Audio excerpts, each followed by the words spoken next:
Hello and welcome to a presentation of information shared at the September 2022 I-39 9094 Public Involvement Meetings. I'm Frank Pritzloff, WISDOT's project manager for the project.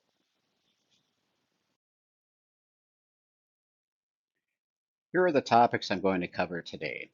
I'll briefly go over the team that's leading the study, provide an overview of the study, give some background into WISDOT's major highways program, discuss why and how the I-39 9094 corridor is important to the state of Wisconsin, give some statistics of the corridor, explain the study purpose and the needs of the corridor, talk through alternatives being considered, provide background for the environmental document schedule and agency coordination, explain our communications and public engagement plan for the study, and finally provide some ways to keep up to date or reach out to the study team.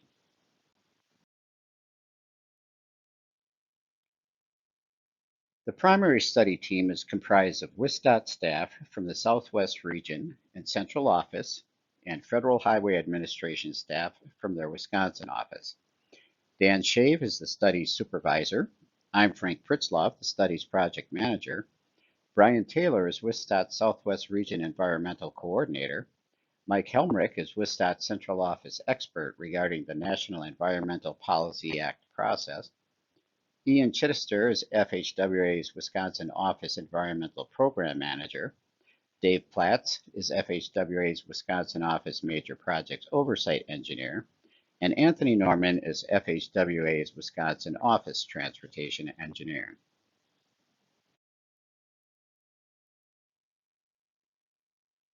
Moving on to an overview of the study. The I-39 9094 study limits are from the US 1218 Beltline in Madison to just north of the US 12 Wisconsin 16 interchange in Juneau County. The study covers 67 miles of interstate through Dane, Columbia, Sauk, and Juneau counties. A portion of I-39 from the I-39 and I-9094 interchange up to the Wisconsin River is also part of the study. Based on comments and concerns about impacts and costs received in prior analyses of off-alignment alternatives, the study will be limited to on-alignment alternatives. The on-alignment alternatives appear sufficient to meet project needs, and bypass alternatives are not being considered. With the on-alignment alternatives, there is a potential for additional right-of-way acquisition depending on alternatives evaluated as part of the environmental impact statement. I'll discuss which alternatives are being considered later in this presentation. It should be noted that there is an ongoing design project for the Wisconsin River bridges, which is not included in this study. That project is shown in orange on the map to the right. These bridges over the Wisconsin River were constructed in 1961 and are nearing the end of their operational life.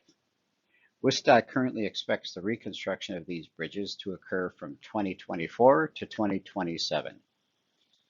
It should also be noted that the WIS 60 interchange is being reconstructed this summer.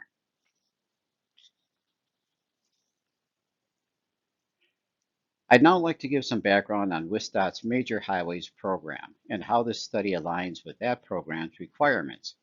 State Statute 84.013 describes the different ways a study or project can be considered a major highway project. But in general, these are some of the more complex and higher cost projects in the state, which provide long-term solutions to some of the most important routes on Wisconsin's highway system and require Transportation Projects Commission approval and legislative enumeration at major milestones to move forward. Transportation Projects Commission approved the environmental study of the I-39 9094 corridor in the winter of 2020 and 2021. The study is just kicking off here in 2022 and is anticipated to be complete in late 2024. Construction enumeration and design are expected in 2025, and the earliest start for project construction is in 2027.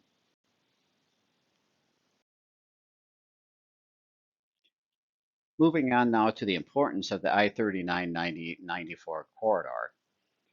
The route importance is likely obvious for anyone who drives it, but one may not realize just how much freight utilizes this corridor. Trucks make up 23% of the daily traffic in the middle of the corridor, and 18% of all truck freight in the state of Wisconsin travels the I-39 9094 corridor. That totals approximately $106 billion in freight per year.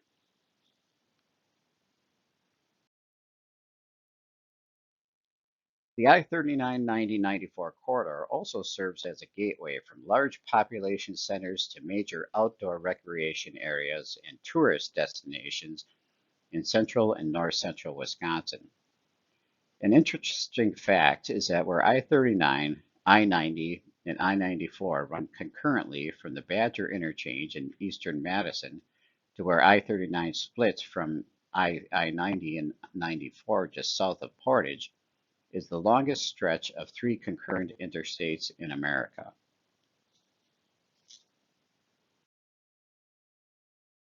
Here are a few traffic-related statistics. Along the corridor, the annual average daily traffic ranges from 40,000 vehicles per day on I-90-94 just east of Lake Delton to 108,000 vehicles per day on I-39 90-94 just north of the Badger interchange on the east side of Madison. Traffic volumes dramatically increase during the tourist season in the summer months and is highest on Fridays and Sundays.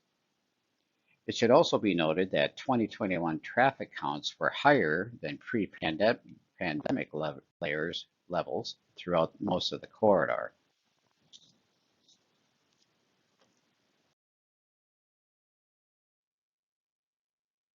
As the next slides will demonstrate, this study will address existing and future traffic demands, safety issues, and aging and outdated corridor infrastructure.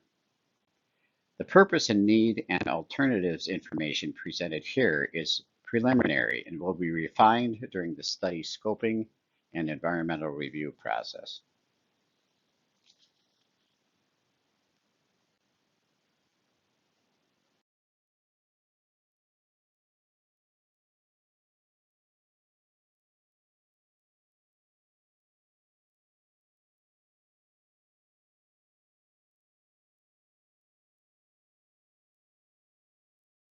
The next few slides show some of the corridor needs.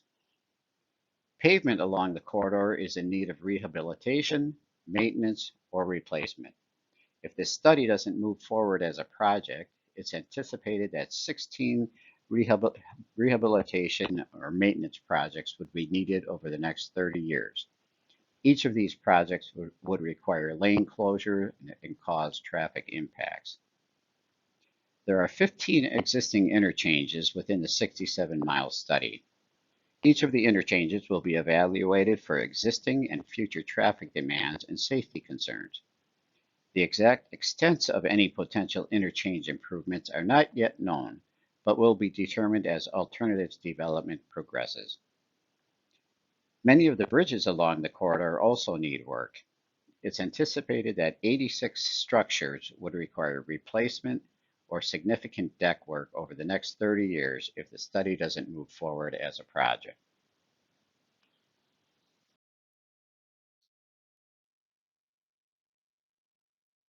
Traffic volumes along the corridor are also increasing, causing congestion and decreasing travel reliability. 12 of the 15 interchanges are rated with poor or severe crash rates, which are typically related to congestion and outdated roadway designs.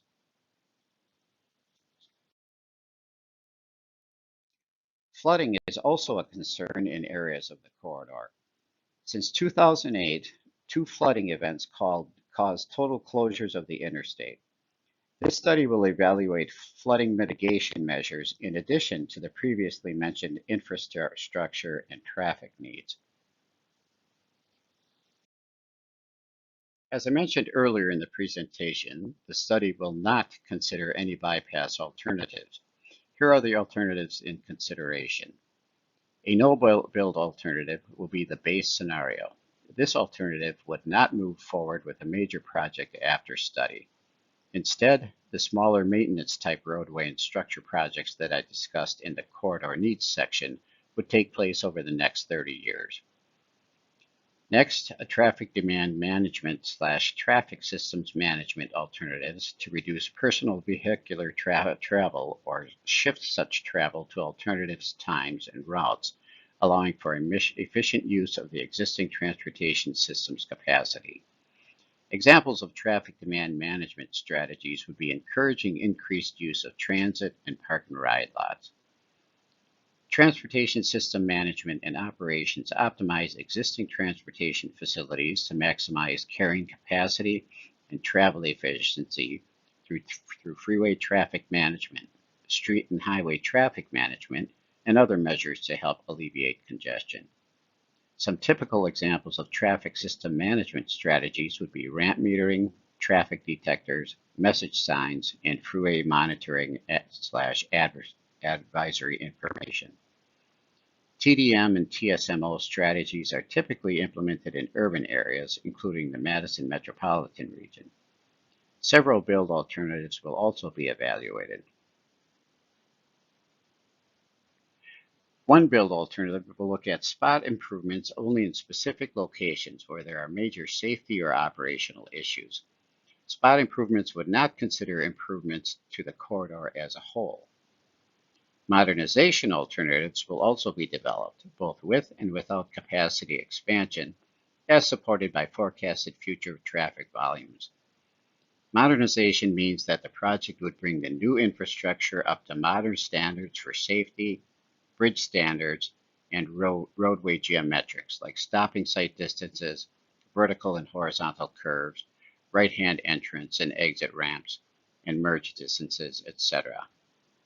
These alternatives would also evaluate potential new interchange access locations.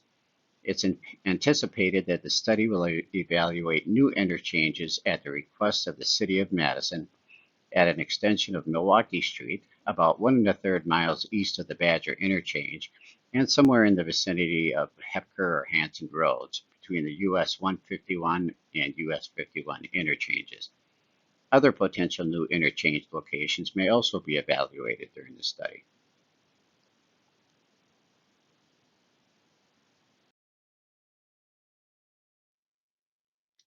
Here are some specific milestones related to the study's environmental document. In 2022, the study team has started data collection, developing the purpose and need, developing alternatives, and public involvement activities just like this. In 2023, we anticipate further development of alternatives, beginning environmental impact analyses, and additional public involvement activities, which I'll expand on at the end of this presentation.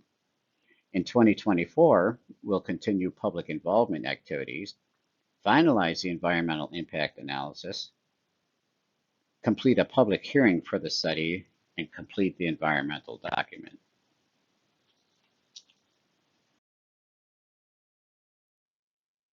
Agency coordination is crucial to the success of the study.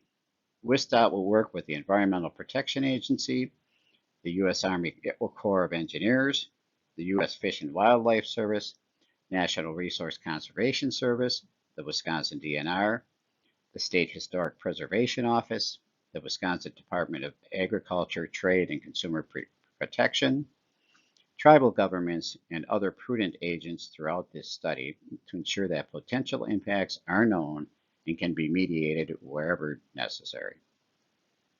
WSDOT will be developing a formal coordination plan with review agencies to provide opportunities for input at key milestones, including the study purpose and need, alternatives, and impacts evaluated in the environmental document.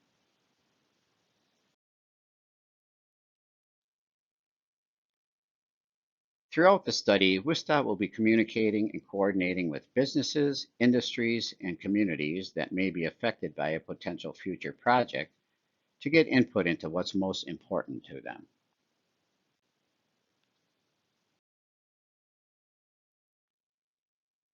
Public involvement will continue throughout the study. Residents will have opportunities to provide input at 3 PIMs, a public hearing, or at any time via comment form on the study's website, which will be shown in a minute. The study will have regular meetings with citizens advisory committees, technical advisory committees, and local official advisory committees. We also have businesses and neighborhood group meetings as needed.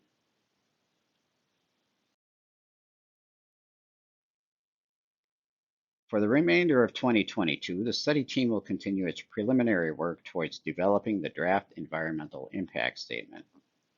Related activities include data collection, formalizing the study purpose and need, developing transportation alternatives for public and agency review, and regular engagement with stakeholders, including local officials, advisory committees, and business interests.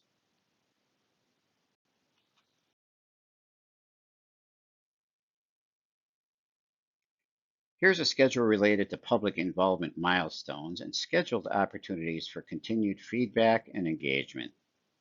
You can see that our first public involvement meeting, abbreviated PIM, is being held here in September 2022. The study team is looking for input on development of purpose and need and would like to hear ideas about potential alternatives.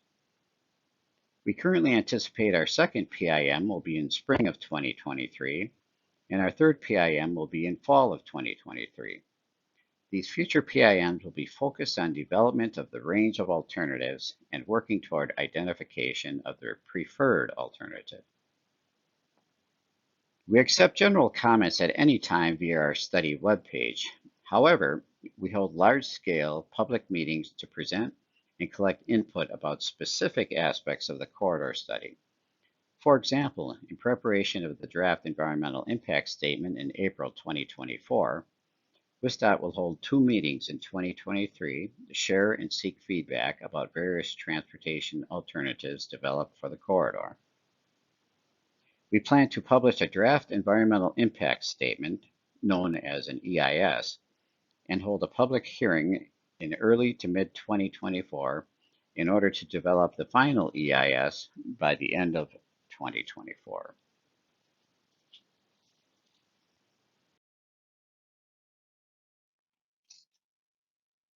Here's the QR code that will take you to our webpage. As a reminder, you can submit comments at any time via our study webpage. I'd like to thank you for your time, and please feel free to reach out using any of the contact information included in the presentation if you have any questions.